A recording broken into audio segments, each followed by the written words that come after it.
Eu quero dar início convidando os nossos dois palestrantes a estar conosco, o professor Luiz Gonzaga Beluso, o professor Thales Absaber, por favor.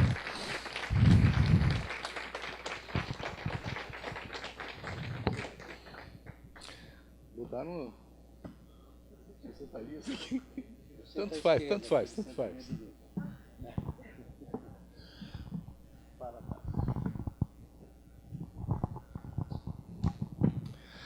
Bom, embora essas duas pessoas não precisem, na verdade, de apresentação, são nossas referências na economia, na discussão da sociedade, na dinâmica, vamos dizer assim, dos processos que nós estamos vivendo hoje. Eu tenho aqui uma curta biografia de cada um, né? Luiz Gonzaga Beluso é economista, foi assessor econômico do PMDB, foi secretário de Política Econômica do Ministério da Fazenda no governo da Nova República, foi secretário de Ciência e Tecnologia do Estado de São Paulo, é professor titular da Unicamp e da FACAMP, a Faculdade de Campinas, da qual é sócio fundador. E é consultor editorial da revista Carta Capital. Para nós é um grande prazer e uma honra ter você conosco aqui. O professor Beluso é uma das referências mais importantes como economista do campo democrático e popular, que consegue, enfim, nos oferecer uma visão crítica do processo que nós estamos vivendo. Thales Absaber é formado em cinema pela Escola de Comunicação e Artes da USP, é mestre em artes e psicólogo pelo Instituto de Psicologia da USP, onde defendeu doutorado sobre clínica psicanalítica contemporânea. É membro do Departamento de Psicanálise do Instituto Sete Sapiense e professor de Filosofia da Psicanálise no curso de Filosofia da Unifesp. Também para nós é uma grande satisfação contar com você aqui. Esse debate promete ser bastante interessante. Todos vocês poderão participar também. Vai haver um momento posterior de apresentação das questões. Essas questões, por favor, têm que ser encaminhadas por escrito. Vocês vão encontrar pessoas que vão estar disponibilizando essa alternativa lá na frente, está ali, né? E então eu gostaria de fazer uma rápida introdução. Eu penso que talvez a gente pudesse abordar primeiro a economia, depois os aspectos da sociedade que implica isso, né? Dizendo que o filme ele é muito bom e ele toca os pontos fundamentais, vamos dizer assim, de uma análise do que está acontecendo hoje. E a grande mudança, na verdade, é o fato de que os governos não mandam mais. Os organismos multilaterais não mandam mais. Quem manda no mundo são as grandes corporações financeiras, que têm também a sua verticalidade, incorporando um conjunto de empresas também que são, vamos dizer assim, parte desse processo que hoje está apontando, como nós vimos no filme, para um processo de espoliação das maiorias e de aumento da desigualdade que não tem paralelo na história humana. Há, por exemplo, até reflexões como a de uma revista liberal, The Economist, que alguns meses, na verdade 2 anos atrás, levantou a questão: ou essas grandes empresas são divididas em partes menores que possam ser governadas pelo setor público, reguladas, ou não haverá alternativa para aquilo que, anos atrás, se discutia numa revista francesa, Socialismo Barbárie, não sei se vocês se lembram, alguns de vocês conheceram, do Castoriadis, de outros importantes analistas da realidade mundial, em que eu, na verdade, não tinha muita percepção do que significava a barbárie. Hoje em dia eu acho que tem um significado, né? Essas grandes corporações financeiras impõem ao mundo um padrão de espoliação. e um padrão de devastação ambiental que é de uma radicalidade enorme, né? Eu diria mesmo que coloca em risco a própria espécie humana, né? E, no entanto, não há poderes que se contrapõem a ela até o momento, né? Então, o grande desafio nosso, eu penso, é trabalhar esse diagnóstico no sentido de procurar que alternativas estão colocadas para a sociedade global, não é? E quais os indícios, os sintomas que, nesse mesmo momento, na sociedade mundial, podem nos dar alguma esperança de que esse tipo de realidade venha a ser superada de uma maneira positiva, no sentido da busca de uma maior justiça social, de uma maior equidade, no sentido da sustentabilidade ambiental, no sentido, enfim, de que a gente possa transformar a economia de maneira que a economia sirva aos interesses da sociedade e não o contrário, como vem acontecendo hoje. Então, inicialmente, eu queria passar a palavra ao professor Beluso para que ele fizesse algumas considerações sobre o filme e nos desse alguma luz nesse sentido de para onde vamos e que alternativas sobram para a gente nesse momento, né? Depois eu passaria a questão para o Tales, dizendo assim, e como é que a sociedade aguenta tudo isso e não desmonta esse jogo, né? Quer dizer, que tipo de mecanismos de manipulação nós estamos assistindo, como é que, de fato, essa situação em que há um grande paralelismo com a realidade brasileira atual, né? A eleição do Trump, essa radicalidade, vamos dizer assim, dos extremismos, da polarização, são construídas e podem ser superadas. Eu imagino que a gente possa dividir o tempo, talvez com uma primeira intervenção de cada um de uns 15 minutos, depois a gente volta a fazer uma pergunta de novo, né? E aí, ao final desse segundo ciclo de respostas, vocês entram no jogo, né? E passam também a dialogar com o Beluso e o Tales Abissabra. Por favor, Beluso. Muito obrigado. Eu me sinto, ao mesmo tempo, estimulado a discutir a questão e um pouco, né, digamos, amedrontado pela grandeza do tema e pela diversidade, as formas distintas que o filme abordou a questão. Mas eu acho que tem uma pergunta que atravessa todo o filme. Não sei, talvez eu vá invadir um pouquinho a área do Abissabra. A pergunta é a seguinte: o que nós perdemos? O tempo inteiro, os personagens, os entrevistados, eles estão falando de uma perda. O que eles perderam? O que nós perdemos? Porque, na verdade, isso ficou no inconsciente da sociedade. O que nós perdemos? Nós perdemos uma longa caminhada no sentido de tornar que a democracia governasse o capitalismo. Isso vem da crise dos anos 30. Né? A crise dos anos 30, que deu origem a quê? A três experiências, ao mesmo tempo muito parecidas e muito distintas. O New Deal do Roosevelt, né, que dizia: nós precisamos, na verdade, buscar a esperança para aqueles que estão abaixo, na parte mais baixa da pirâmide. Franklin Delano Roosevelt. E a experiência do nazismo.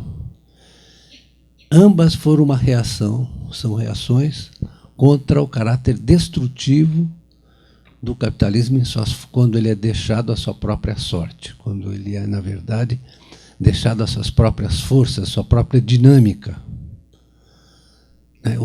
Nós não esquecemos ou não sabemos que os anos 20 e 30 foram devastadores.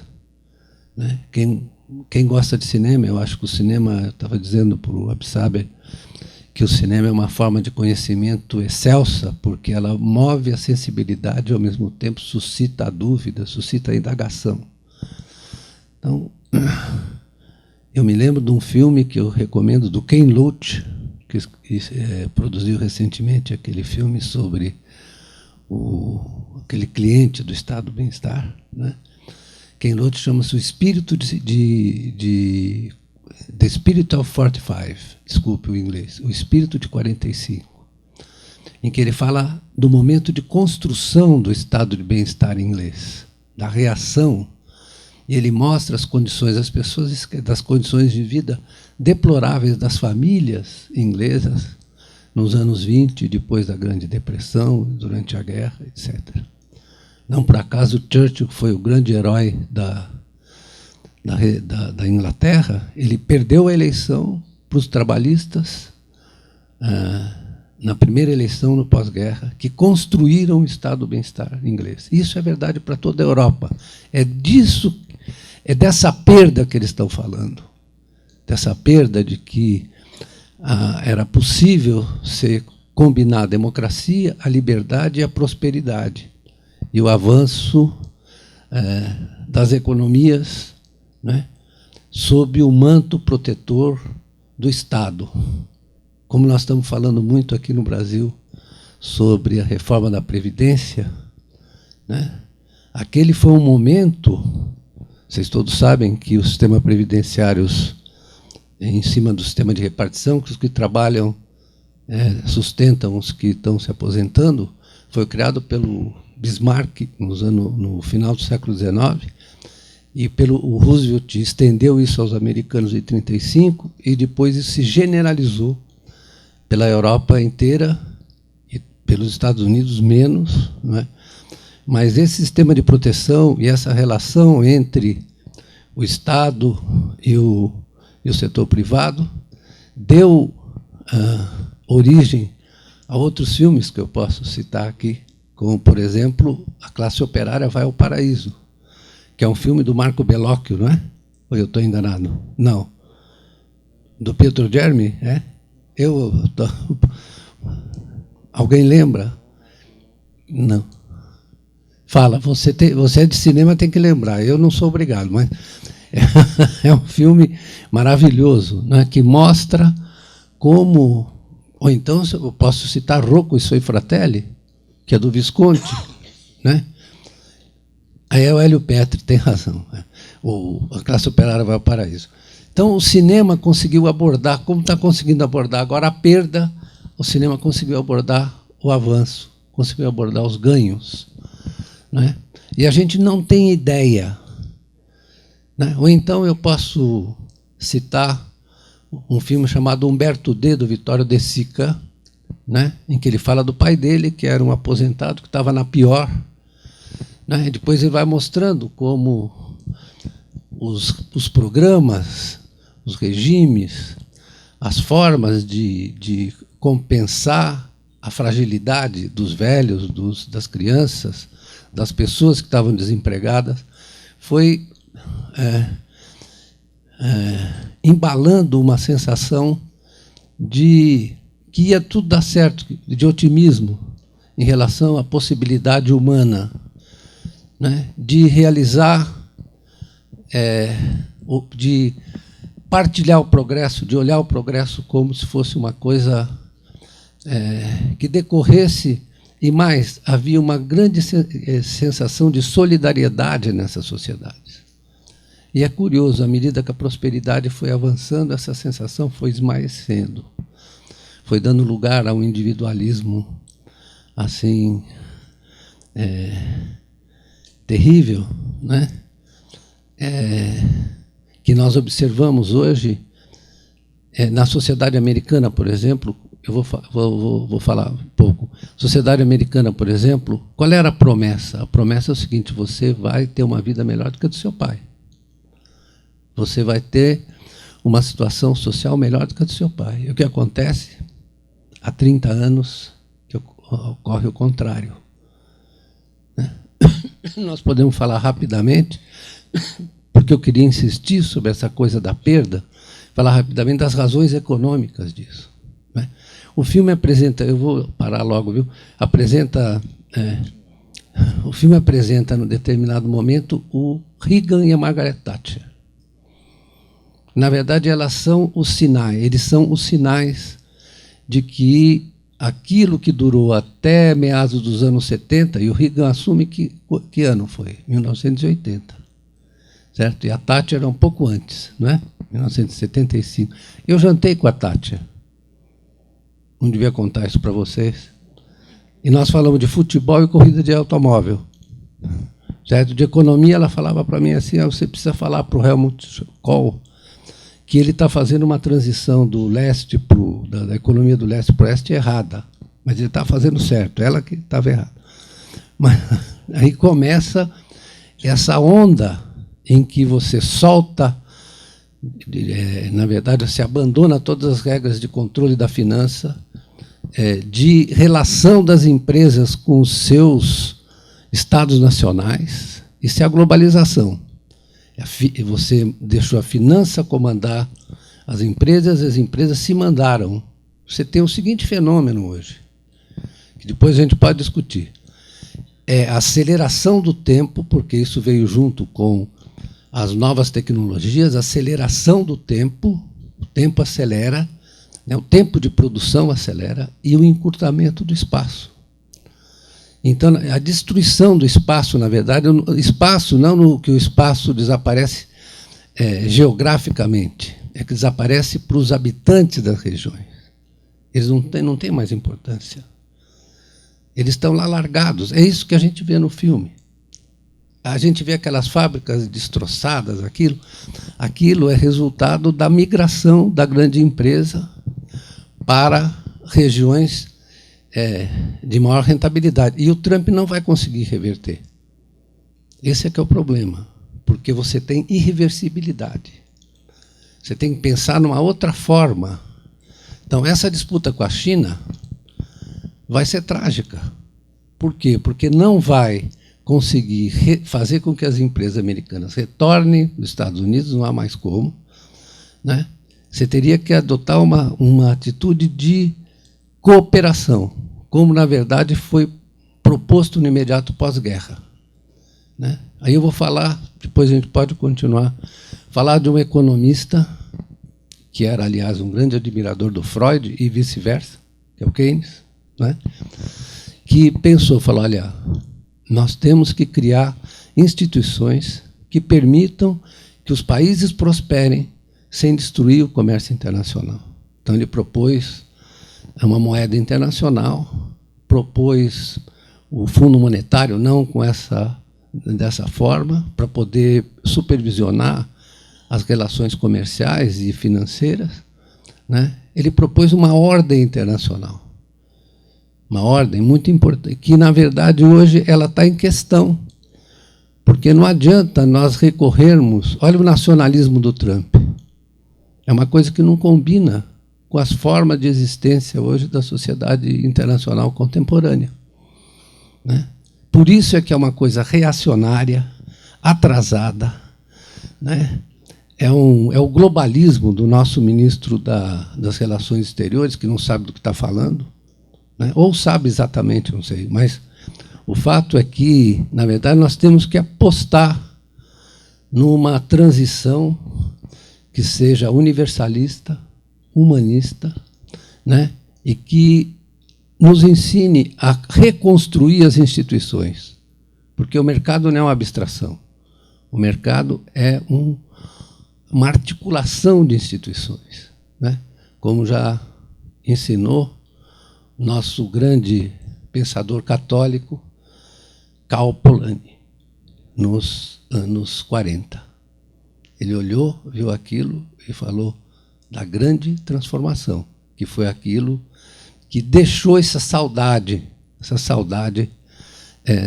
em todos os americanos, veja os coletes amarelos da França, etc. Essa é a saudade no momento em que você tinha solidariedade e uma vida mais atendida, né, mais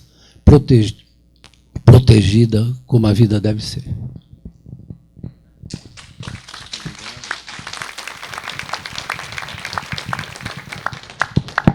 Muito obrigado, Beluso.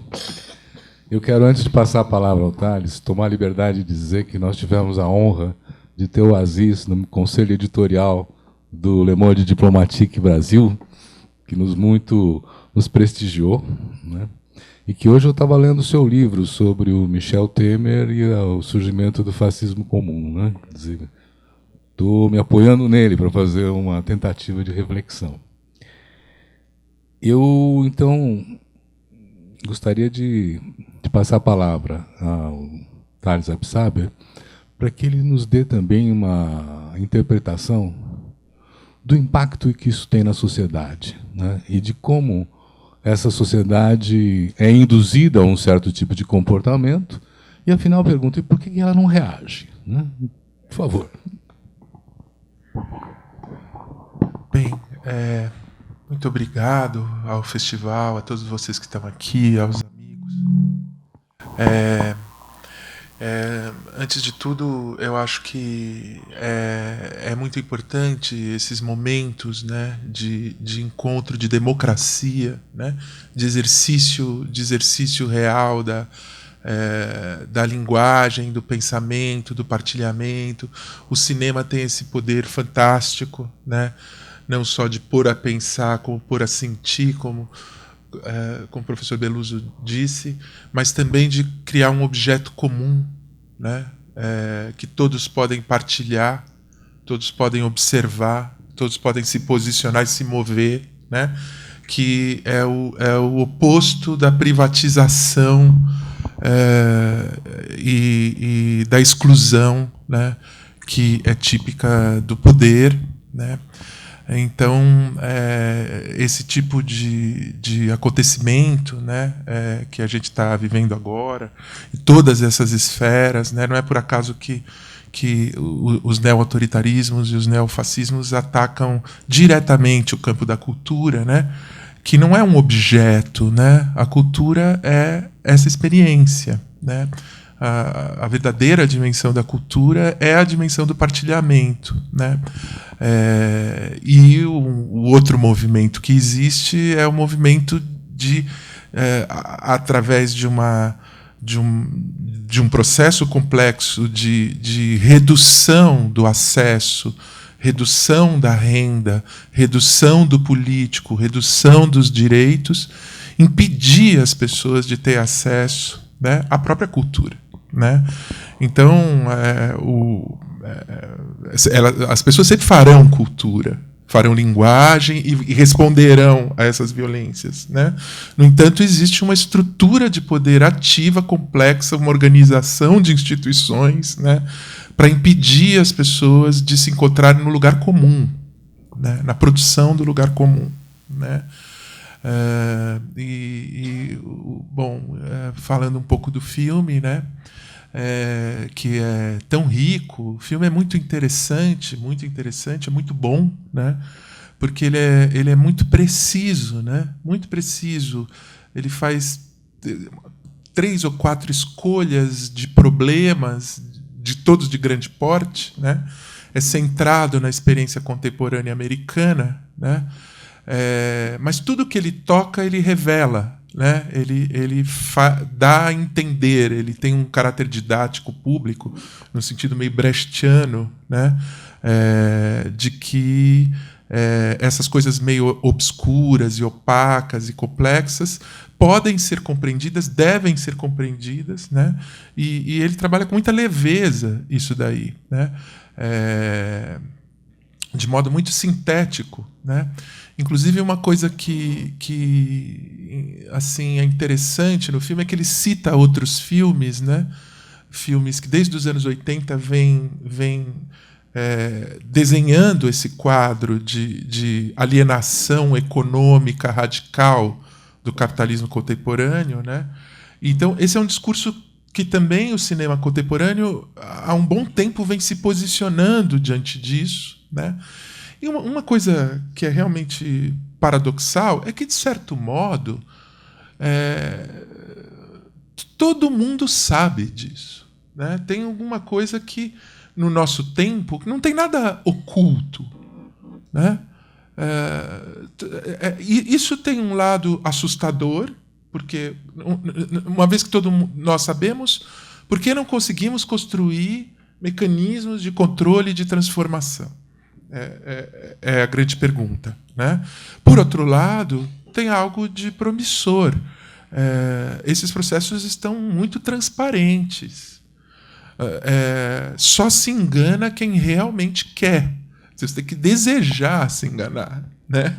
E, no entanto, a gente tem visto que tem muita gente que deseja se enganar, né? Aí que tem o elemento enigmático que a psicanálise trata, né?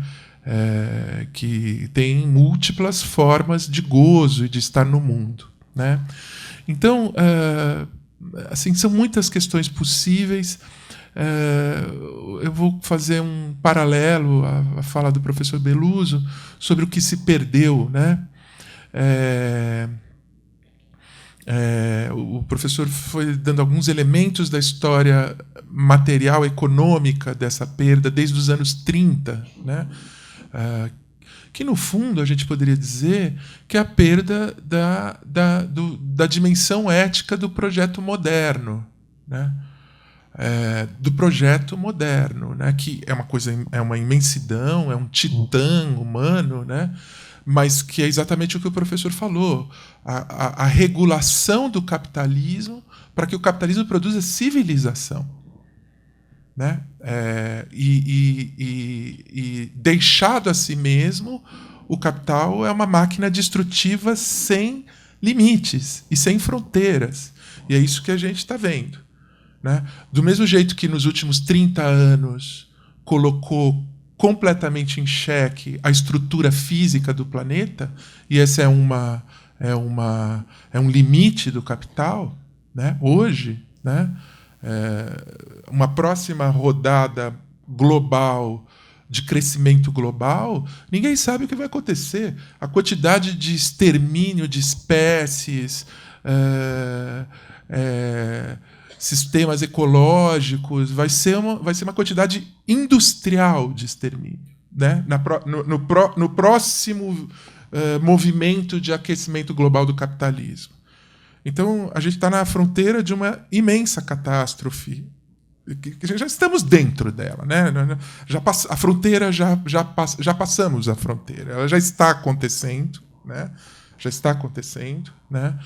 E tem um horizonte novo da própria crise interna, da crise infinita, que é a própria forma capital, que é essa tecnologia 4G, que vai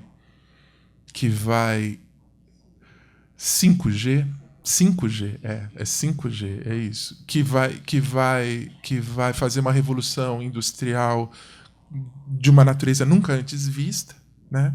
E que os parques industriais que existem hoje vão deixar de existir, né? Então, esse processo do capitalismo como única força humana, que a gente vê aqui, ele está como um trem desembestado, ele vai continuar produzindo essas máquinas de exclusão. E aí o que eu queria dizer é que, do mesmo jeito que nos últimos 30 anos botou o planeta, a base material e o ambiente em xeque, o que a gente está vendo agora é que o capitalismo está botando a democracia em xeque. O que foi toda uma luta do século XX, de jogos de controle ou de perda de controle entre capital e democracia, no momento, as nações... Obrigado. As nações e as regulações, né? Cada país faz isso do seu... Cada região em crise faz isso do seu modo, né?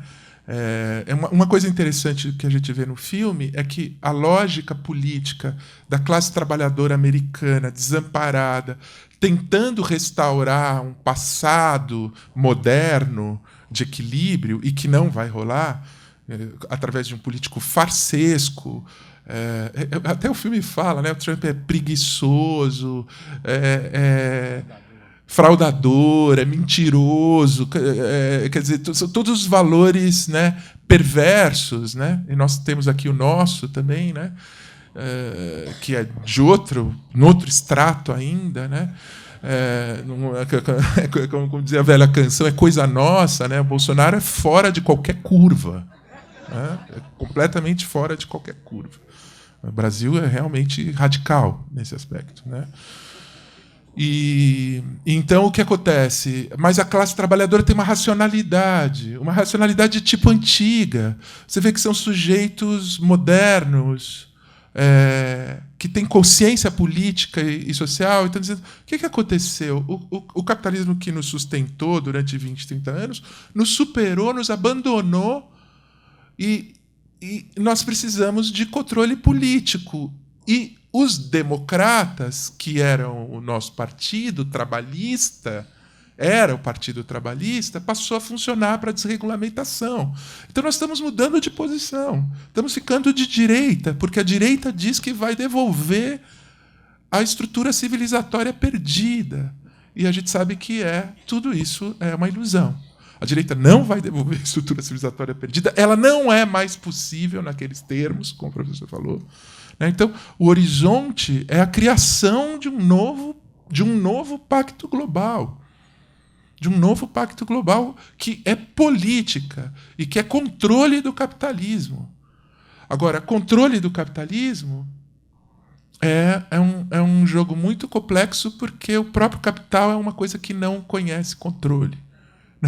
Essa é a arte de viver sobre essa. O filme evoca isso como uma espécie de aura filosófica, assim, né?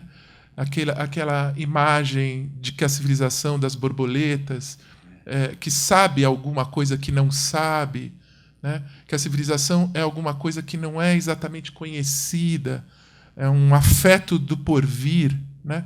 Que é todos nós que estamos preocupados com isso no mundo inteiro, né? O que alguns teóricos chamam de uma multidão, né? Que não funciona mais também pelos velhos registros modernos exatamente, os registros de classe estão embaralhados, e esses são os efeitos do capitalismo contemporâneo, né?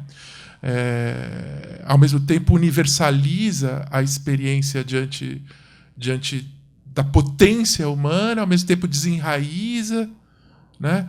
E tira os instrumentos políticos de controle dessa violência sistemática, de uma exclusão sistemática que o capitalismo deixado à própria sorte faz, né?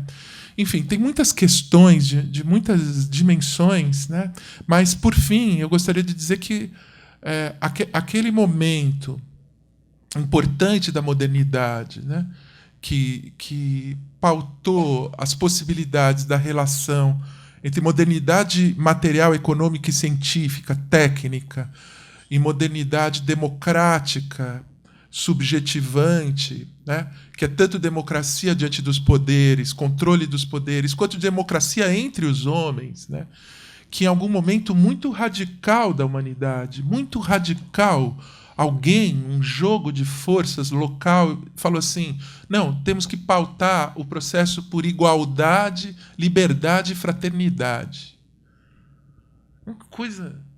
Que coisa, que isso em algum momento foi uma proposição política. Liberdade, igualdade e fraternidade. Liberdade, nós sabemos o que aconteceu. Liberdade se transformou em liberdade total do capital e nenhuma liberdade dos objetos do capital. Ela virou uma máquina de distorção, esse conceito. Concretamente, ele é liberdade só para uns. Igualdade é um crime falar. Não existe a possibilidade de igualdade. Só a igualdade do consumo de quem tem renda. Ponto. E fraternidade, que é o que estamos fazendo aqui, que é o que o filme faz, que é o que todos nós trabalhamos, né? É exatamente o que o processo quer, o processo do poder quer dissolver, né? Dissolver. Então, essa é a luta, né? Essa é a luta geral, né?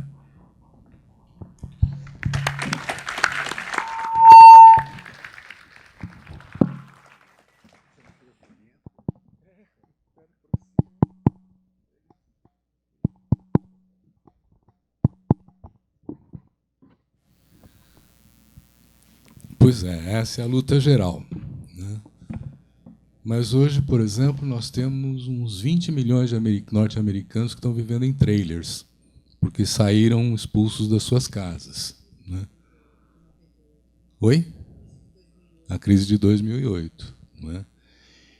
E eu me lembro de umas passagens de um livro que é fantástico, do Roosevelt and Hopkins, né, que fala da construção do welfare state e tal, em que eles enunciam o fato de ter um bloco soviético ameaçando o capitalismo fez com que os empresários norte-americanos aceitassem uma taxação de 90% do seu lucro num certo período, não é? Taxação marginal. Isso. Numa renda mais alta. Né? Não é que taxava toda a renda. Exato. Com 97, mas à medida que você ia escalando, por exemplo, você tem uma renda de R$100 mil, até 10 mil você pagaria 15%, depois vai crescendo até você chegar no topo, aí é 97. É uma taxa que não há hoje paralelo no mundo. Pois é, eu estava querendo chegar aí, né? Muito obrigado pela ajuda. Era o medo de uma correlação de forças que podia se alterar. Metade do planeta, naquele momento, era socialista, né? E esse medo fez com que o capitalismo tentasse elaborar uma resposta, né? Nós também somos capazes de oferecer um estado de bem-estar social, não é? E houve esse investimento todo. Hoje, qual é o poder que se contrapõe a essas grandes multinacionais? Por exemplo, os Estados Unidos retiraram o seu pagamento da quota da ONU, uma parcela significativa, algo em torno de 25%. Não é? E a ONU abriu para o financiamento das empresas e introjetou também a sua agenda. Não é? Então, nós não temos muito espaço, vamos dizer assim, de negociação dos interesses das maiorias em relação àqueles que hoje detêm o poder, né? Quer dizer, eu sei que é uma pergunta difícil, não é? Mas nós temos que aproveitar as duas pessoas fantásticas que estamos aqui na mesa, né? Como é que, nesse momento, é possível alterar essa correlação de forças? Como é que é possível, mesmo tendo os Occupy da vida, a Primavera Árabe e tudo mais, né, criar condições para pensar novos paradigmas na economia, na regulação da sociedade, nas formas de convivência humana, né? Eu sei que nós estamos beirando o filme, eu estou saindo um pouquinho dele, mas a pergunta que o filme traz é: tem saída dessa situação? Por favor, Beluso. Há um diálogo, desculpa, há um diálogo no filme, né, que eu sempre repito essa frase e eu fiquei sensibilizado de ver que foi dita aqui, que há isso foi dito por um outro sociólogo americano, importante, né, que nós não devemos ser otimistas, que o otimismo supõe que você tem alguma construção confiável do futuro. Nós devemos ter esperança, né? E é isso, na verdade, que me permite achar que o que estou observando hoje no mundo, de várias maneiras, por exemplo, né? Vamos observar as últimas eleições para o Congresso americano, né? Quem ganhou a eleição? Foram os mais jovens, né? Foram mulheres, foram jovens, Alexandria Ocasio-Cortez, né? Nós temos a Elizabeth Warren, que é uma senadora, é uma mulher muito preocupada com as questões relacionadas com o controle do sistema financeiro, né? O Bernie Sanders, e tem 30% dos jovens americanos que se declaram socialistas, à maneira deles. Aliás, vai ver que é da melhor maneira possível, né? Que eles, na verdade, advogam aquele socialismo que preserva a liberdade e procura a igualdade, né? Que isso é uma procura permanente, E nós temos que admitir que as formas de funcionamento desse capitalismo atual não dá nenhuma perspectiva para as populações que foram abandonadas, né? E tem uma outra discussão que o Absaber estava mencionando, que é, e está dito no filme, né, que é a capacidade de compreensão. Como é que a gente tem que trabalhar essa capacidade de compreensão? Fazer política é, na verdade, estimular a capacidade de compreensão dessas pessoas. Porque eu não sei se vocês viram no filme que as visões da sua situação, que decorrem da sua situação, não são automaticamente visões de superação. São visões de negação, no pior sentido. Eu estou negando que, na verdade, a política me permita sair dessas... Não sei se vocês perceberam, em todos os passos do filme, você tem uma negação da política. Isso é um estágio, né? Por outro lado, nós observamos na Europa, eu fiquei muito otimista com os resultados da eleição para o Parlamento Europeu, porque as antecipações eram de que a extrema-direita ia ganhar a eleição, e não ganhou, né? Então, não há que ser otimista, mas também não há que perder a esperança, porque nós estamos vendo que no mundo inteiro você está formando, formas de cooperação que vão conseguir enfrentar essa situação, né? Porque ela é insustentável. Eu não quero fazer aqui propaganda do meu próximo livro, né? Acho que eu devo falar, não.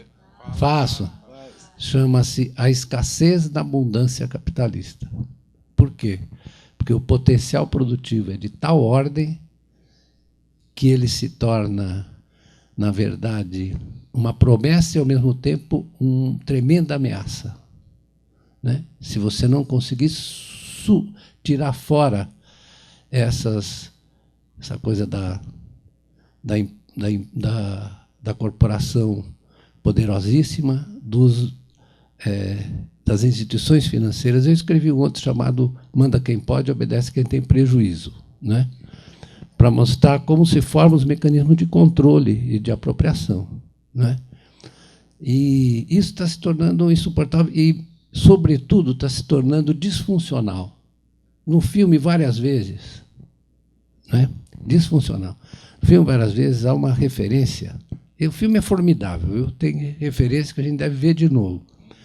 Ao comportamento das empresas, a recompra de próprias ações, certo? Ou seja, é um sistema que gira em torno de si mesmo. Se vocês olharem, né, uma tabela de recompra de próprias ações, de todas as empresas que foram mencionadas aí, a recompra de próprias ações mais a distribuição de dividendos, aliás, elas estão ligadas. Quanto mais você recompra ações e mantém valorizada a empresa na Bolsa, mais você paga dividendos para os acionistas, certo? Então, em quase todas as empresas que foram mostradas aqui, eu estou aqui, está no meu livro, Futuro, ela supera 100%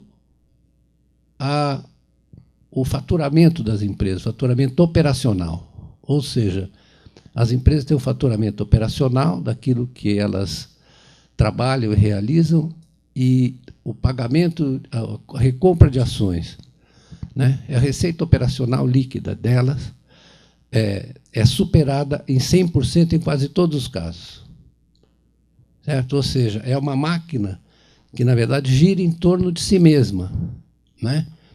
E isso, você junta isso com o progresso tecnológico que ele mencionou, da indústria 4.0, que está também tratada aqui, mais a dominação financeira, né? E mais a globalização, né? Ou seja, na verdade, essas empresas operam num espaço abstrato, certo? O espaço de operação delas é um espaço abstrato, não tem nada a ver com a vida concreta dos homens de carne e osso que estão... É eles que estão reclamando. São os homens de carne e osso que estão reclamando, que estão sendo abandonados. Mas é muito difícil eles compreenderem toda a articulação que gera isso. Por isso, essa discussão que a gente está tendo hoje é fundamental, que a gente devia ter mais vezes.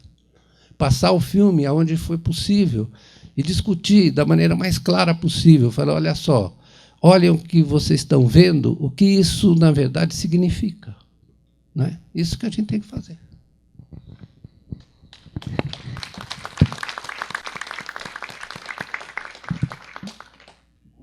Bom, um dos grandes problemas é a dessolidarização, né?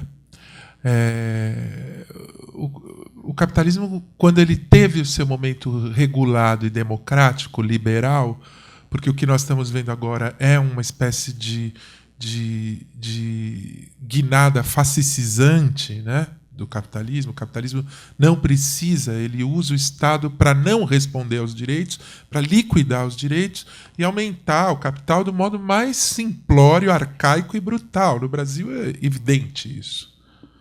Todas essas dissoluções que a gente está vendo, de regulações civilizatórias mínimas e fundamentais, que são a própria democracia, a democracia regulada, liberal, que é botar forças que estão envolvidas nos problemas humanos em um fórum.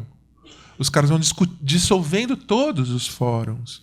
Mas cada lugar que se dissolve uma estrutura dessa é um ganho particular e privado de alguém. Uma espécie de capitalismo de acumulação primitiva em cima da dissolução do Estado e dos direitos. Que não tem produtividade tecnológica nenhuma sendo produzida. Tem mais árvores sendo cortadas, mais índios sendo mortos. Você mata o índio, ocupa a terra do índio. É simples assim. Bom, isso é capitalismo do século XVI. É moderníssimo, porque é a forma de rentismo, de apropriação. É porque você se apropria das coisas, você não cria nada. Isso, você diretamente. É isso que está predominando. Desculpe eu interromper. Sim, Mas veja, é um modo de produção de capital arcaíssimo. Sim. Ele produz, mas ele é arcaíssimo. Ele liquida todas as dinâmicas, né? Você volta num modo primitivo do capital funcionar.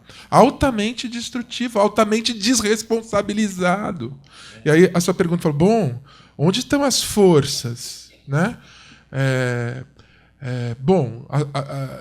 Nós temos... tudo depende da organicidade da democracia, né? Da organicidade da incorporação da democracia, né? Que é um processo histórico de longa duração. A metáfora poética do filme, né? das borboletas que não vão ver, né? Que uma geração de borboleta entrega para outra, que entrega para outra, elas estão indo numa direção... porque é isso, o ritmo e a aceleração da estrutura de poder não é igual ao ritmo e o trabalho do contrapoder. Essas coisas não têm sincronia, né? Não tem sincronia. No entanto, a velha questão da Revolução Francesa, a questão filosófica e de filosofia política da Revolução Francesa, é que até o dia que a Revolução Francesa aconteceu, ela era impensável. Ela era impensável. É um acontecimento histórico que ninguém poderia prever, imaginar. Nunca existiu nada parecido. E, no entanto, aconteceu. Né? Aconteceu porque existiam forças históricas maduras naquela direção, vamos dizer assim. Né? Por isso que o Walter Benjamin, nos anos 30, diz que a gente não deve perder a ideia de revolução, mas a gente deve trabalhar com uma ideia estrutural mínima de revolução. Ele diz a cada segundo do futuro é a porta por onde o Messias pode entrar. A revolução pode estar acontecendo a qualquer momento. A gente não sabe nada sobre ela. Né? Isso é uma filosofia da história revolucionária. Né? Ao mesmo tempo, Benjamin dizia, a gente deve sair do fascínio do progresso. Esse progresso é essa ideologia que nos coloca que estamos indo para um lugar de reparação, não nos permitindo olhar a catástrofe constante. Porque, vamos combinar, a gente está nessa catástrofe contemporânea, mas o que foi o capitalismo colonial do século XVI, XVII, XVIII?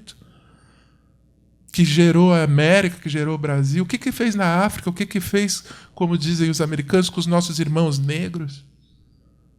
Né? Não é uma novidade contemporânea o capitalismo ser um grande destrutor. Ele sempre foi. Tem um modo contemporâneo de ser. Né? Então, assim, umas intuições, porque eu acho que nós estamos num momento que talvez seja revolucionário, né? Nós não temos mais instrumentos, não temos mais como fazer, e, ao mesmo tempo, aumenta a destrutividade, aumenta a irracionalidade, aumenta a perversão simbólica. Né? Então, assim, eu acho que podemos começar a pensar em coisas, já que nós não temos nada para fazer, vamos pensar o que poderia ser bom.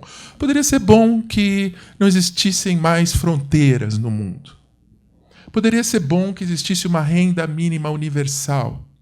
Poderia ser bom que todas as intervenções que envolvam o ambiente sejam reguladas por amplos fóruns democráticos coletivos.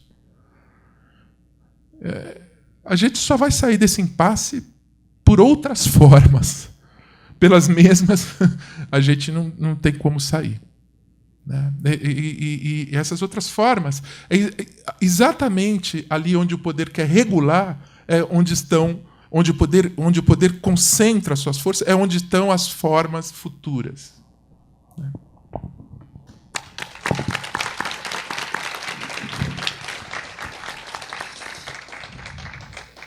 Nós estamos indo bem no tempo. Né? Nós ainda temos meia hora e a palavra agora está com vocês. Não é? Eu imagino que a gente já tem algumas questões. Está aqui. Foram mais rápidos que eu. Então, eu vou enunciar as duas questões.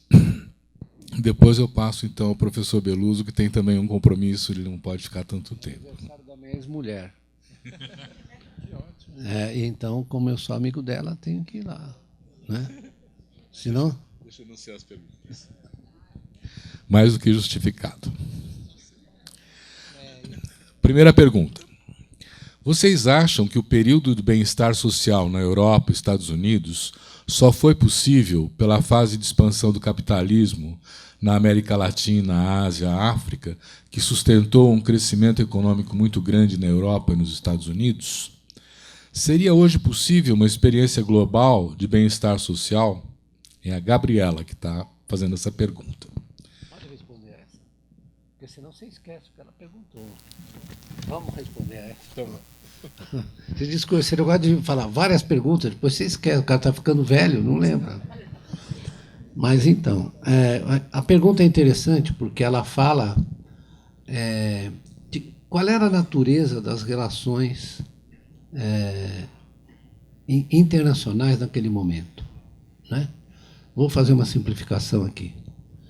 O regime internacional pós-Bretton Woods, Bretton Woods foi, na verdade, o acordo capitaneado pelos Estados Unidos, a organização da ONU, né, do Bretton Woods,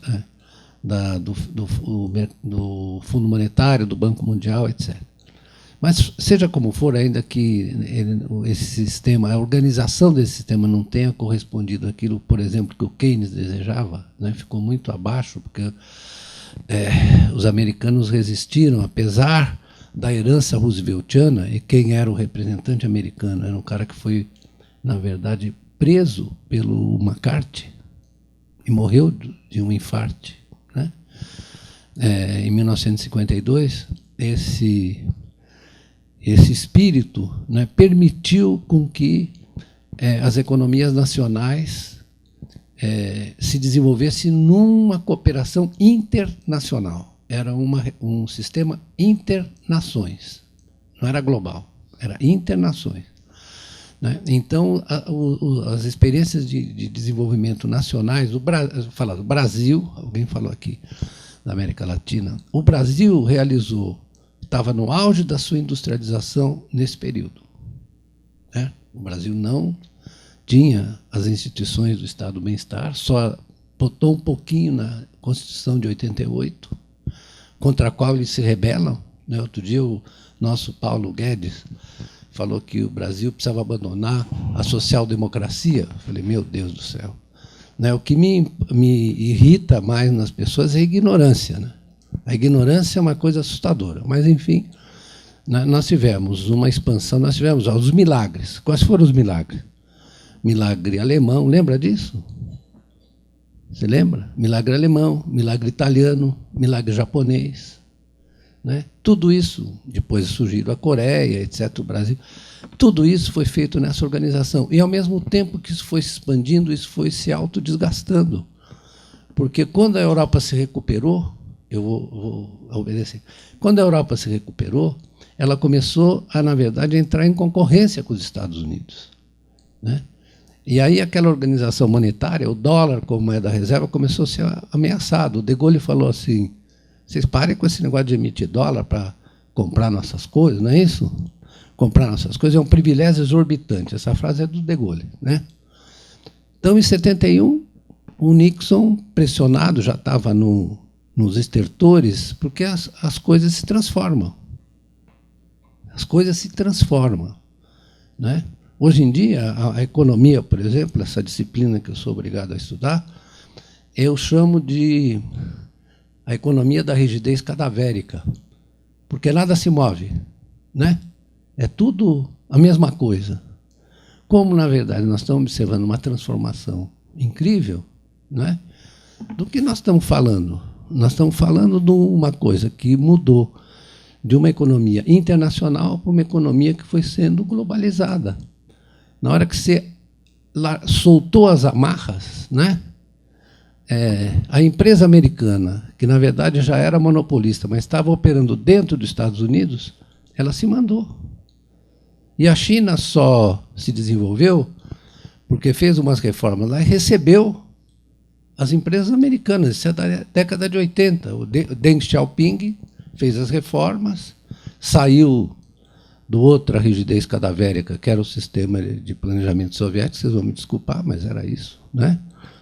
Que não, eu tive na União Soviética e fui mover uma televisão dentro do meu quarto, ela pesava 2 toneladas, porque o sistema de balanço de materiais era de uma irracionalidade total, né? Denunciada por vários economistas de lá mesmo. Mas o que eu quero dizer é o seguinte, as coisas se transformam. Então, aquele sistema que abrigava o Estado do Bem-Estar, abrigava os processos de industrialização na América, sobretudo no Brasil, mas também no México, menos, e na Argentina, muito menos. Né?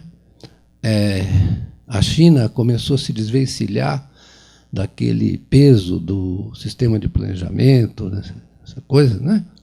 E a China deu um salto. Vocês querem saber? É o seguinte, a China exportava em 1980, final dos 70, tinha a mesma participação na exportação de manufaturados que o Brasil, que era 1,2% do comércio mundial. Hoje é 14%. Eles fizeram uma escalada, certo? A partir de uma articulação com a economia. A globalização funcionou bem para a China, porque eles souberam traçar a sua estratégia nacional a partir das forças da globalização. E hoje o que o Trump está fazendo é reclamando daquilo que a economia americana produziu em concurso com as políticas chinesas. Que as pessoas não gostam, mas a contradição existe. É uma coisa e a mesma coisa. E a outra coisa é a mesma coisa. Isso é a contradição. Né? E é assim que se move uma economia capitalista. Né? Da mesma forma que você introduz o progresso tecnológico e gera baixa da produtividade. As pessoas não entendem por quê. Por quê? Se você está introduzindo inteligência artificial e robô, etc. Porque você vai medir a produtividade E o sujeito que estava trabalhando na fábrica que eles falam aqui, né, da empresa produtiva, que estava lá em Ohio, o cara vai ser chofer de Uber. E aí você vai medir a produtividade global, cai. Certo? O que sobe, cai. Porque se expulsou, vai medir a produtividade do cara. Como é que você mede a produtividade do Uber? Ou do garçom? Né? Ou do cara que trabalha por conta própria? Como é que mede? Você vai medir, caiu a produtividade geral. E está subindo lá embaixo. Então, desculpe, eu até me demorei muito para responder.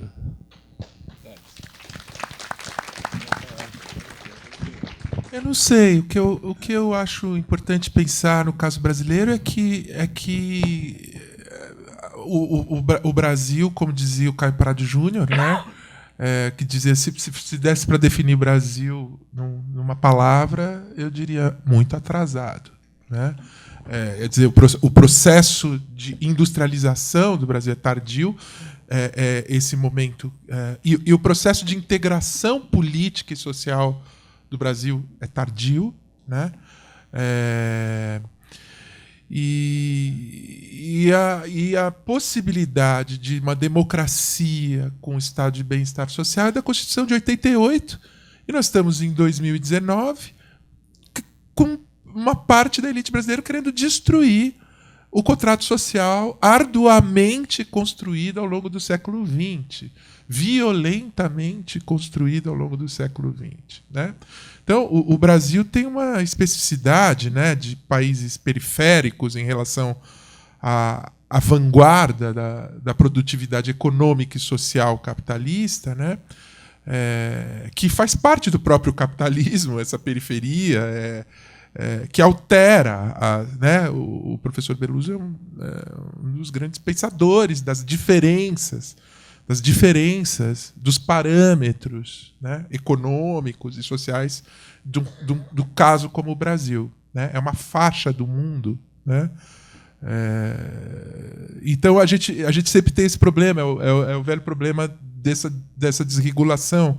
A gente pensa com categorias que são formadas no processo europeu e americano para um processo histórico que é outro. E a gente está sempre desviando de nós mesmos, de algum modo, né?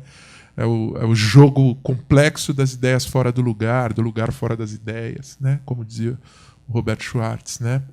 Então, o fato é que nós estamos sob um ataque da árdua construção do pacto democracia, direitos humanos e bem-estar coletivo. Tem uma coisa escandalosa acontecendo, né? Os ataques à educação e à universidade pública é um absurdo total, né? É um absurdo total, regressivo, arcaizante. E os caras começaram a falar que não vão cumprir mais o contrato com o SUS. Uma coisa que não tem... O SUS já não é cumprido do ponto de vista do desinvestimento e dos modos que se faz de não sustentar o SUS. Mas agora os caras querem afirmar politicamente, nós não vamos ter um SUS. É inaceitável.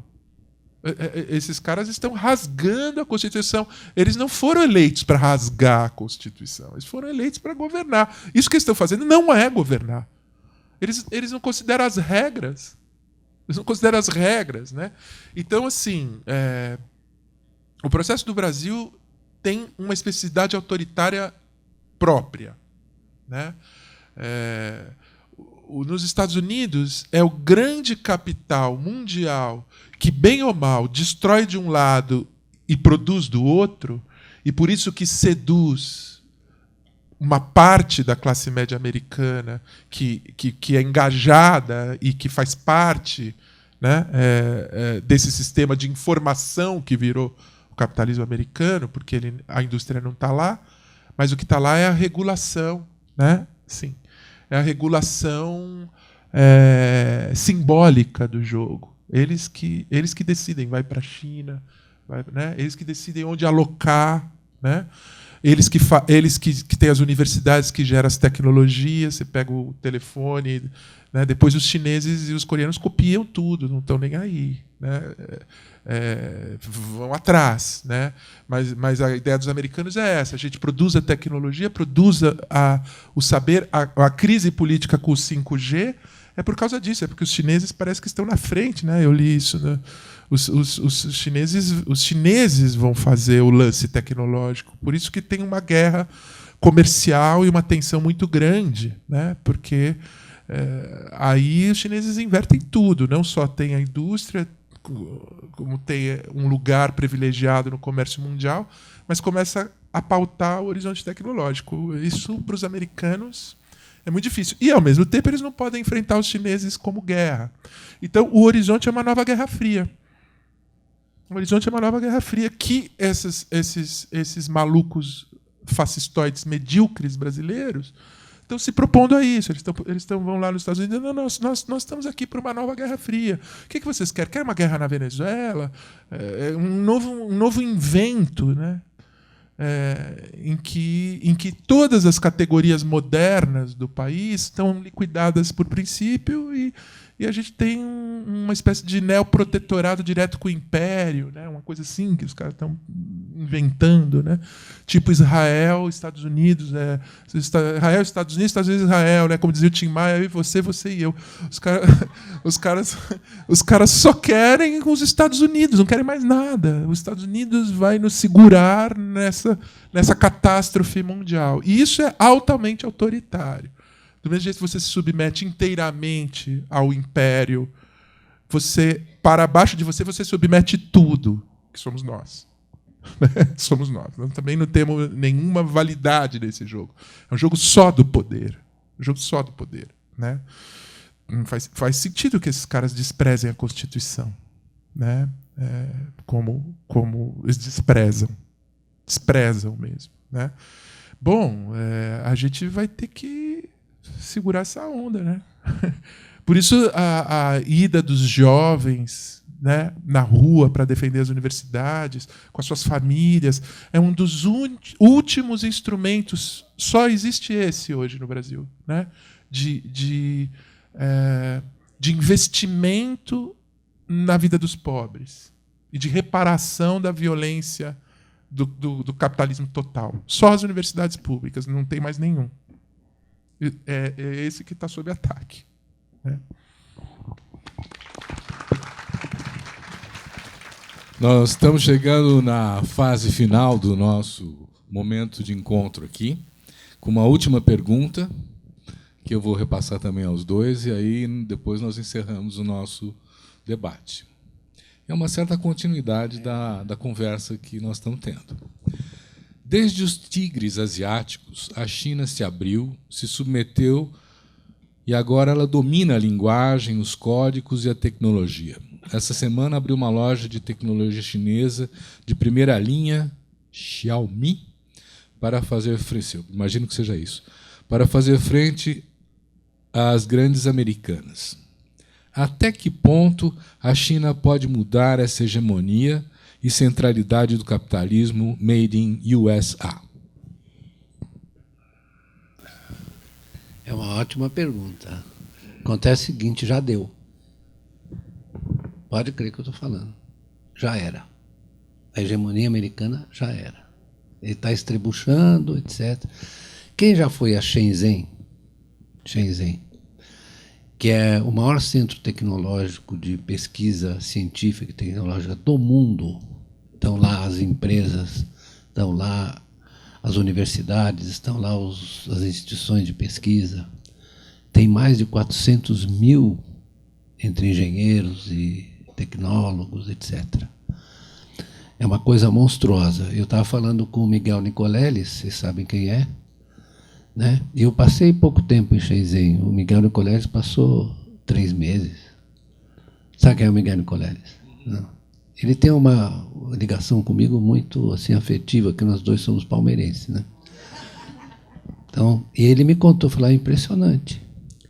Então, a guerra, como disse bem o Absaber, não é uma guerra comercial.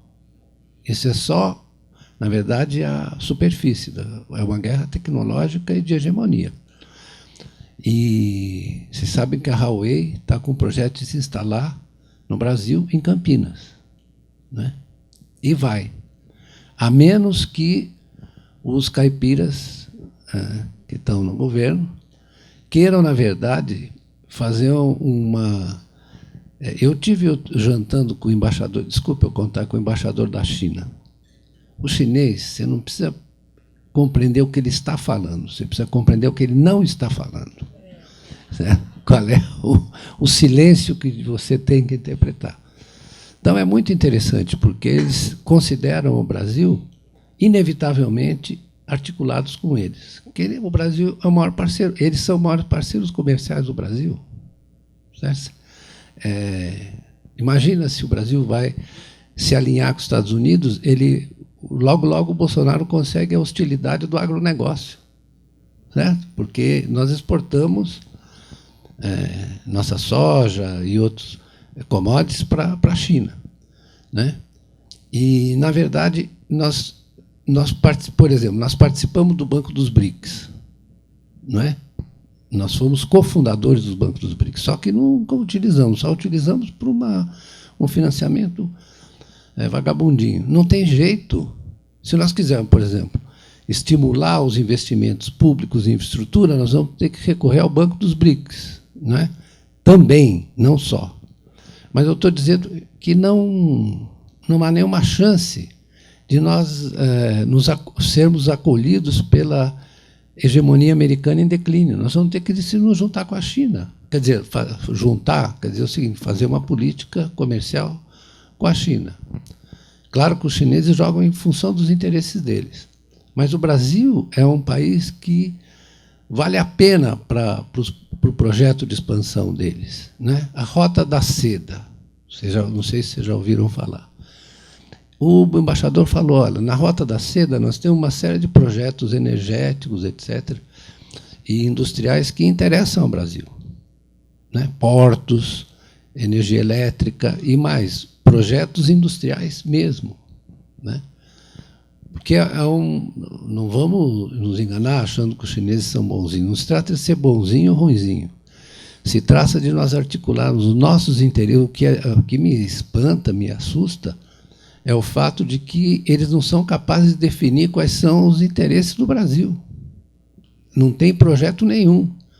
É uma porção de superstições, de bobagens que eles falam. Né? Desde o meio ambiente até as relações... Primeiro, eles começaram com muita hostilidade com a China. Agora, o nosso amigo o Mourão foi lá na China. Né? Isso é uma forma de mostrar que não é bem assim. Né?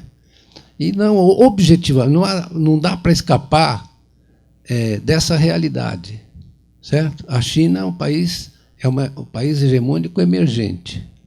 Não é que os Estados Unidos vão ficar fracos, os Estados Unidos vão perder a hegemonia. Estão perdendo a hegemonia. Então, isso é um fenômeno que ocorreu no século XIX. Eu sempre lembro, né, que no século XIX a Inglaterra fez a Revolução Industrial, não fez? Muito bem, ela tinha predomínio industrial, hegemonia industrial, etc. Mas ela mesma fez uma proposta pela sua política de relações externas, como era um país que exerceu o liberalismo até um determinado ponto, depois, no final do século XIX, desistiu, ela abriu espaço para a expansão do quê? Para o surgimento de duas economias que a superaram rapidamente, a Alemanha e os Estados Unidos. Isso é um fenômeno das transformações do capitalismo. Né? E está ocorrendo de novo, sob os nossos olhos. Eu digo, às vezes, só para terminar, que eu tenho que ir embora, eu gostaria de morar no planeta Marte, porque o fenômeno é interessantíssimo. O problema é que a gente está dentro dele. Né? É um fenômeno fascinante.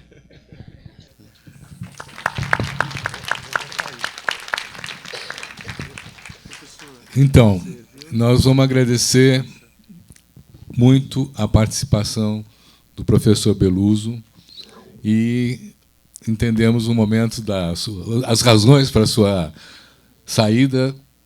Muito obrigado pela sua participação em nome da Mostra Ecofalante.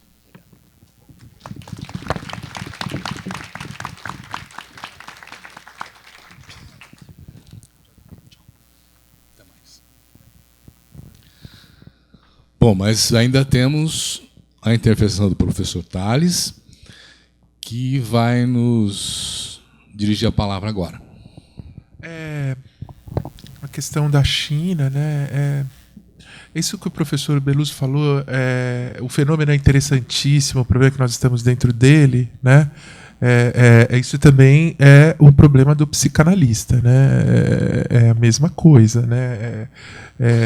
Na estrutura de personalidades, singularidades, defesa, angústia e produção desejante de uma pessoa é sempre muito interessante. O problema é que o psicanalista está dentro e vai fazer parte daquilo ali, né? E a arte é conseguir estar dentro e fora, né? Mas eu acho que essa é a situação de todo pensamento crítico, né? Realmente a gente tem que estar em contato com a coisa, como a gente viu no filme, né? E alguma coisa tem que olhar de fora, né? Tem que olhar o horizonte que a coisa impede de ver, né? Que é a própria ideologia, né? Então, assim, eu não sei, a China, né, essas coisas, eu por muita sorte, assim, eu tive na China 2 anos atrás, tive em Pequim, eu não tive nesse grande centro tecnológico que o professor falou, né, eu tive em Pequim. E quando eu cheguei em Pequim, eu desci, era de noite. Em primeiro lugar, assim, bom, o aeroporto que está sendo construído há décadas, né? É um aeroporto que 3 assim daqueles aeroportos gigantescos de isso é Pequim, que não é o centro comercial, né? Então e isso é planejamento, né? Porque é para fazer circulação. E eu desci lá e peguei o carro, fui até o centro lá, onde estava o hotel, e eu olhava, e assim, o que se via em Pequim? Se via nitidamente um grau de desenvolvimento muito maior do que o brasileiro, uma riqueza social muito maior. Era como se fosse uma cidade americana, média rica, né? Uma estrutura de qualidade do espaço. Eu passei lá 15 dias e Pequim, curiosamente, não é uma cidade muito grande, não é muito populosa, né? Pequim é tipo uma Brasília deles, né? É a cidade do governo, né? A grande cidade deles, a São Paulo deles, é Xangai, né? Que é o porto, que fica no norte, que é o porto que dá para o Pacífico e que é o terror americano, né? Esse porto que tem que isolar esse comércio da China, né? E Pequim não, é um pouco mais para dentro e é uma cidade administrativa onde tem 2 grandes universidades, né? Que veja como são as coisas. Que são universidades chinesas, que são universidades públicas, que são universidades pagas. Então, mas, assim, é $1.000 por ano que se paga, né? Se paga, mas é um pagamento irrisório. E quem não pode pagar, não paga. Né? Então, quer dizer, é claro que existem fórmulas civilizatórias, decentes, alternativas, né? O nosso problema é que a gente sabe que os caras não estão atrás dessas fórmulas decentes, estão atrás da destruição do público, né? É outra coisa, né? E assim, então essa cidade que tem 10 milhões de habitantes, para a China não é assim excepcionalmente grande, né? Uma cidade grande, mas completamente ordenada, muitos níveis de vida concatenados, e eu vi um mendigo em Pequim. Um mendigo. O que não quer dizer que não tenha pobreza, mas assim, é um grau de integração social e de qualidade, né? Então, assim, é uma grande sociedade de bem-estar a China, né? que tem pobreza, que tem indústria, que é a maior emissão de carbono do planeta. Porque, segundo o professor que eu conversei lá, eles têm 50% da produção industrial mundial. Eles participam de 50% da produção industrial mundial. Aqui nesse microfone pode não ser chinês, mas um monte de coisa que tem aqui vem da China. Em tudo. Né? Então, realmente é um acontecimento histórico. Né? É um país de 1 bilhão, 100 milhões de habitantes, que tem um projeto assim que, ao mesmo tempo, ataca o capitalismo e, ao mesmo tempo, tem um Estado que regula a vida social, que aparece para o Ocidente como autoritário, e talvez seja, né? Mas tem uma coisa assim, tipo, a China tem que... assim, aquelas coisas assim, não se pode mudar de estado na China, de lugar, de cidade na China. Não é assim. Isso é como aparece para nós, ideologicamente e tal. Não funciona assim. Funciona assim. Onde você nasce na China, naquele lugar você tem os direitos garantidos. Naquele lugar você tem educação, você tem saúde e você tem trabalho naquele lugar. Se você sai de lá e vai para um polo industrial trabalhar para a classe trabalhadora, você perde esses direitos, porque esses direitos estão ligados ao lugar que você nasceu. Então, é um modo de tentar enraizar. Mas eles não estão falando de 200 milhões de habitantes como a nós, eles estão falando de 1 bilhão de habitantes. E isso daí é para regular exatamente que uma cidade como Pequim não tenha um anel de periferia degradada ao redor. Então é tudo muito racional na China. É muito racional. Eles pensam a vida social. Tem uma coisa confuciana muito antiga. E a gente pode dizer que o Partido Comunista, a Revolução Comunista, a partir de 1938 na China, na verdade, é uma nova versão do Império Chinês. É uma invenção é uma reversão burocrática do Império, né? E a ideia do Império Chinês é uma ideia de uma sociedade de bem-estar social. Né? Quer dizer, existe o poder, existe a regulação, aí são dimensões burocráticas de acesso ao poder, que são técnicas, hoje em dia são técnicas e científicas também, né? E existe o compromisso de que o Estado não pode desamparar a população.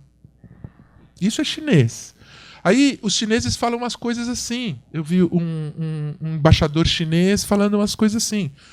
Por que o Irã não pode ter uma bomba atômica? Nós não entendemos. Porque, veja bem, o Irã ele está cercado pela Índia, pelo Paquistão, por Israel, pela Rússia, pela China, todos esses países têm bomba atômica. O Irã não pode ter. Do nosso ponto de vista, o Irã pode ter bomba atômica. Então, eles fazem um raciocínio global completamente diferente. Eles não dançam a dança americana. Né?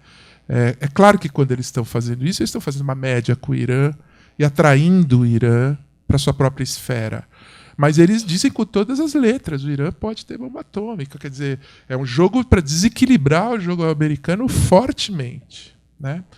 E o Brasil está nessa onda caipira, como disse o professor. Né? Essa é um processo dessa ordem global e o Brasil fingindo que destruindo a democracia, destruindo assim, de modo infantil a democracia, e aderindo também de modo infantil a um poder imaginado como total, que é decadente, né? O Brasil vai chegar em algum lugar.